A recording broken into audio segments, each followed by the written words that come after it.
இன்றைக்கி நம்ம உருளைக்கிழங்கு பொரியல் எப்படி செய்கிறது அப்படின்னு பார்க்கலாம். இது வந்து குயிக்காக ப்ரிப்பேர் பண்ணக்கூடிய ஒரு ரெசிபி. இது ரைஸோடு வச்சு சாப்பிட்றதுக்கு ரொம்பவே நல்லாயிருக்கும். இதை செய்கிறதுக்கு தேவையான பொருட்கள்: 1/4 டீஸ்பூன் கடுகு, 1/4 டீஸ்பூன் சீரகம், 1/2 டீஸ்பூன் உளுந்து, 5 பல் பூண்டு, கருவேப்பிலை, 1/2 டீஸ்பூன் கரம் மசாலா, 1 டீஸ்பூன் வத்தல் தூள், 1/2 டீஸ்பூன் மஞ்சத்தூள், 4 உருளைக்கிழங்கு.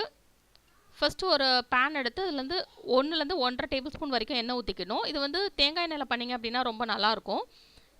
அதுக்கப்புறம் இதில் வந்து எண்ணெய் சூடானதுக்கப்புறம் கடுகு, சீரகம், உளுத்தம்பருப்பு போட்டு அதெல்லாம் பொரிஞ்சதுக்கப்புறம் இதில் வந்து நம்ம 5 பல் பூண்டு சேர்த்துக்கணும். பூண்டு எதுக்கு சேர்க்குறோம் அப்படின்னா, உருளைக்கிழங்கு சாப்பிட்றதுனால எந்த வாயு பிரச்சனையோ இல்லைனா எந்த செரிமான பிரச்சனையும் இல்லாமல் இருக்கும். அதனால் நம்ம வந்து பூண்டு, சீரகம்லாம் ஆட் பண்ணுறோம். நெக்ஸ்ட்டு வந்து இதில் கருவேப்பிலை போட்டு ஃப்ரை பண்ணிக்கணும்.